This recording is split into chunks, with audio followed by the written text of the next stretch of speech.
السلام عليكم ورحمة الله وبركاته داودياش qiimaha badan kulanti wanaagsan kuna soo dhawaada barnaamijkan live transfer update oo ku soo qaadana sheekooyinka arrimaha xanta suuqa Yurub ka jiraan iyo saxiixda rasmi noqdeen haddii aad tahay saaxiib nagu cusub janaalkan subscribe inoo saar saaxiibada joogtada nagu xira muuqaalka noo la garay waana ku maasantii wanaagga noo muujisin ciwaanada waxaa haysta kooxda Chelsea oo saacadii ugu dambeysay laba saxiix ku dhawaaqday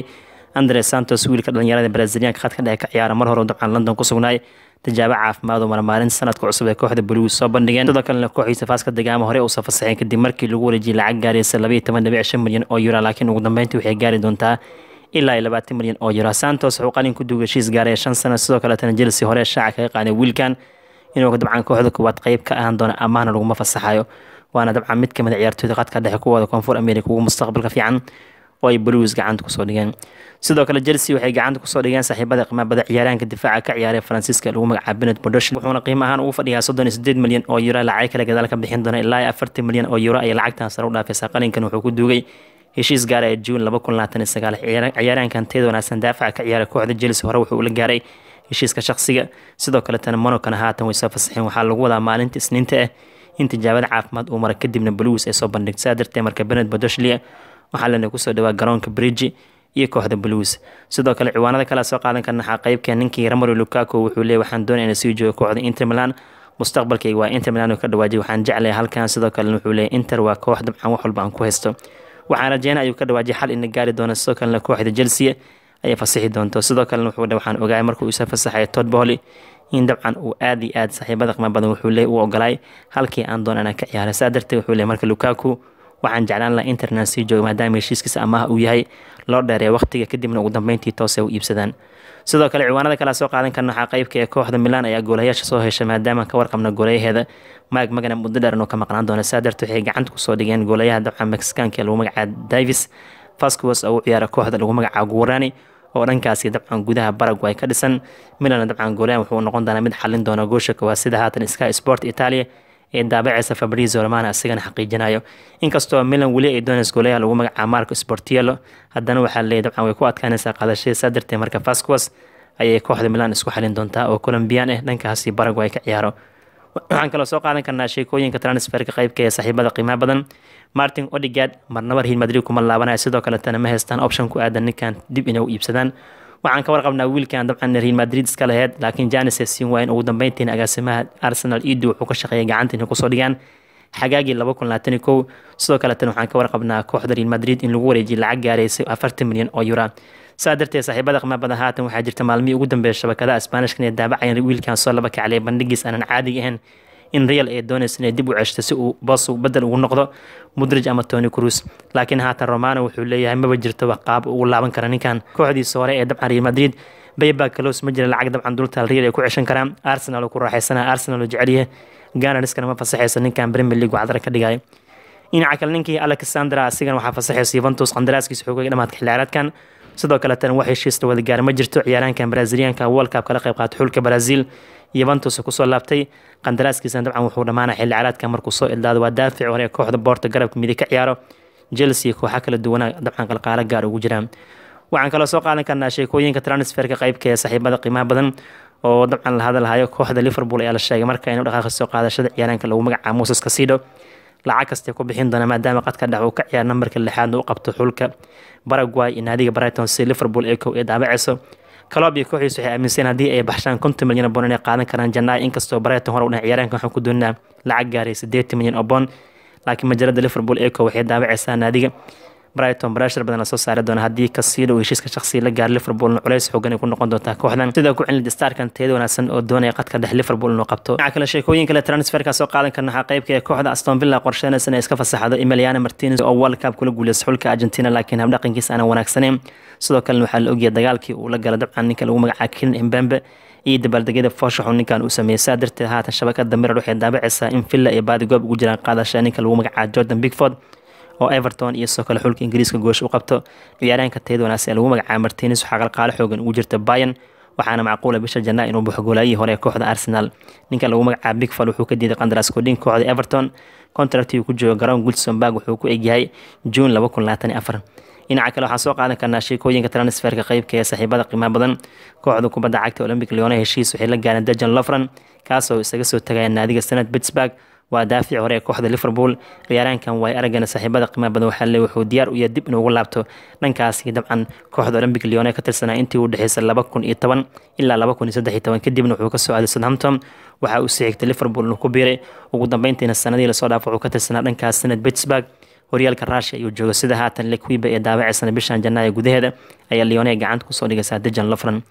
waxaan kala soo qaadan karnaa sheekooyinka transferka qaybka Leeds United gacanta ku soo dhigtay daafac lagu magacaabo Maximiliano Weber oo Salzburg u ciyaaro sidoo kale dabcan Austria waxayna ku qaadan heshiis gaar ah 12 milyan oo euro iyo lacag kale gadaalka bixin doona sidoo kale tan Weber wuxuu la gaaray heshiiska shakhsiga Leeds United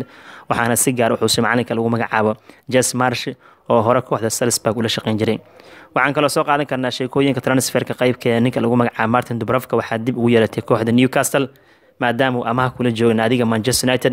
sidoo kale tan Manchester United team Hoyton ay haystaan saadartay marka Slovakianka wuxuu ku soo laaban dhankaas dabcan garoonka loo yaqaan St James Park xilli Newcastle iska fasaxeen Loris Karius oo asigana hore u ahaan jiray goolahii hore ee kooxda Liverpool macallin Eddie Howe ayaa dabcan Dubravka ku wargeliyay inuu soo laabto wuuna soo laabanaya halka dabcan Loris Karius la iska fasaxay sidoo kale sheekooyin kale transferkan soo qaadan karna waxa qaybka maalinta Isniinta Working Day waxaa lagu wada Spurs inay sameeyso big signing waxayna gacanta ku soo dhigaan Pedro Porro daafac ka dheelay kooxda Sporting Lisbon ayagoo ku soo qaadanaya 40 milyan oo euro sida haatan shabakada The Star ee daabacayso Porro waa 24 jir waxaana si gaar u doortay macna Antonio Conte oo aaminsan daafaca kooxda inuu xalin karo sidoo kale waxaan soo qaadan karnaa sheekooyinka kooban transferka qaybka ee saaxiibada qiimaha badan ninka lagu magacaabo Raul Jimenez waxa uu gacan haatana marka la fiisho kooxaha Juventus iyo Milan maadaama qandaraaskiisa kooxda Wolves uu ku eegay dhamaadka xilli ciyaareedkan laakiin macalinka lagu magacaabo Julian Lopetegui wuxuu u sheegay Raul Jimenez inuu iska bixi karo sababta Wolves waxay soo qaatay Matthias Cunha sida Daily Mail iyo Corriere dello Sportivo ee daabaceen labada kooxood ee Talyaaniga ayaa baadi goob ugu jiraan Jimenez waxaana macquul dhankaas Italian Strada inuu aad Mexican marba haddii macalinkiisa uusan u baahnayn sidoo kale sheekooyinka transferka soo qaadan karna waxaa qaybka ee kooxda Manchester United ayaa toddobaadadii ugu dambeysay wada xaajood la wada wiilka lagu magacaabo Alejandro Garnacho wakiilkiisa waxayna doonayaan contract inay ka saxiixaan inta lagu guda jiro bishan Janaayo wiilkan wuxuu ka mid yahay xidigaha Manchester United muhiim ku ah qandaraaskiisa dabcan wuxuu ku eegaya June 2024 waxaa la rabaa contract in loo dheereeyo sidoo kale mushaarkiisa dabcan laga dhigo ciyaartoyda kooxda ugu mushaarka badan maadaama haatan uu qaatay mushaar aad u yar 50,000 ilaa iyo dabcan waxaa la gaarsiin doonaa 75,000 oo bond sida haatan dabcan shabakada Mirror ee daabacaysa marka Garnacho oo ku qanacsan garoonka Old Trafford Argentineskan waxaa la siin doonaa contract cusub si uu u sii joogo dhankaasi Old Trafford sidoo kale sheekooyin kale transferka soo qaadan karna waxa qaybka ee saaxiibada qiimaha badan bishan Janaayo la guda galay koodeeda maanta ee tahay waxaa la rajeynayaa saxiix kala duwan inay sameeyaan qaar kamid ah kooxaha Premier League haddii ay u suura gasho sidaa darteed markii aan fiirino Arsenal oo kale waxay baadi goob ugu jiraan Alvaro Morata oo weerar ka ciyaara kooxda kubadda cagta Atletico Madrid oo amaah baadi goob ugu jira maadaama Gabriel Jesus muddo dheer ka maqnaan doono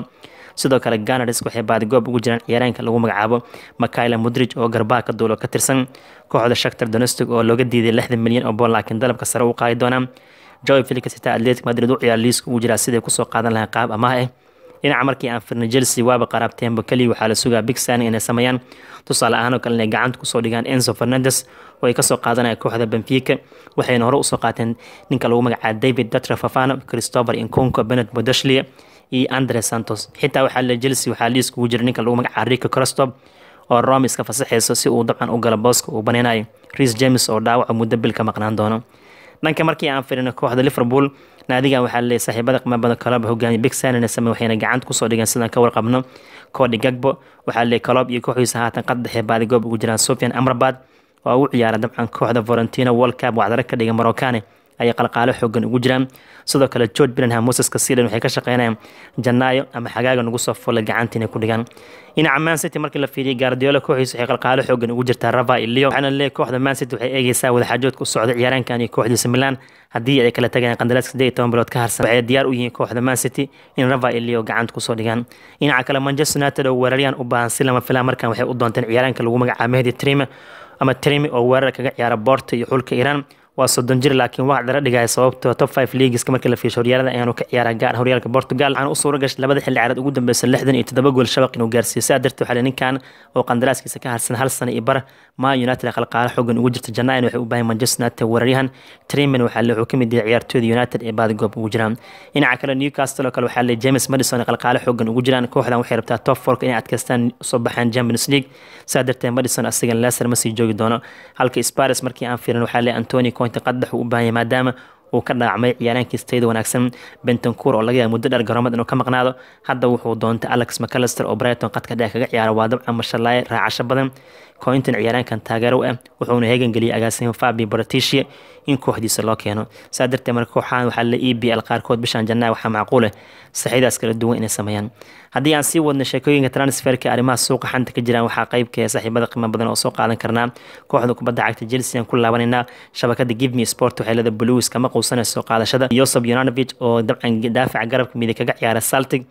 iyo sidoo kale xul korwaadka kaasoo iyo dultaale ku dhawaad 20 milyan oo euro journalista lagu magacaabay Simon Phillips wuxuu leeyahay Blues hadda waxay u soo jeesanaa soo qaadashada Juranovic maadaama center back soo heleen Bernard Badoshlia haddana waxay rabaan baahida garabka midig inay xaliyaan marka Chelsea Janaayo hore ay kugu sheegay waa Janaayadii Chelsea iyo suuqgal kala duwan ay sameynayso dhinaca kale waxaan soo qaadan karnaa sheekooyinka kooban qaybka ee saaxiibada qiimaha badan oo haatan la hadalhayo ciyaaraanka lagu magacaabo Yusuf Mokuwa maalinba meel loo riixaa markaana shabakad CBS Sports waxay daabacaysaa in Man United ay qalqaalo xoogan ugu jirto 18 jirkan maalmo ka hor la dhahay waxaa rabta dabcan kooxda Barcelona sidoo kale tan waxaa leeyahay Manchester United maadaama ay waayeen Cody Gakpo waxaa macquul ah bishan Janaayo inay wiilkan soo qaataan oo Dortmund ku doonayaan 20 milyan oo euro inkastoo qandaraaskiisa uu gabagaba yahay marka uu xilli ciyaareedkan soo ildaadana si bilaash lagu heli karo sidoo kale sheekooyin kale transferka soo qaadan karna waxaa qayb ka ah saaxiibada qiimaha badan kooxda kubadda cagta ee Borussia Mönchengladbach waxay sheegeen ciyaaraankooda Marco Thuram inaysan celin karin maadaama qandaraas kordhin uu ka diiday contractigiisa waxaa ka harsan 6 bilood oo qura saadarteen naadigan Jarmalka Thuram waxay ku doonayaan 12 milyan oo euro waxaana qalqaalo xoogan ugu jiraan kooxaha ay ka mid yihiin Inter Milan Newcastle iyo Manchester United sida haatan Sport Bill ee daabacayso guud ahaan barnaamijkan live transfer update ku soo qaadana sheekooyinka arrimaha xanta suuqa Yurub ka jiraan iyo saxiixada rasmiga noqdeen intaas aan ku soo ilinayna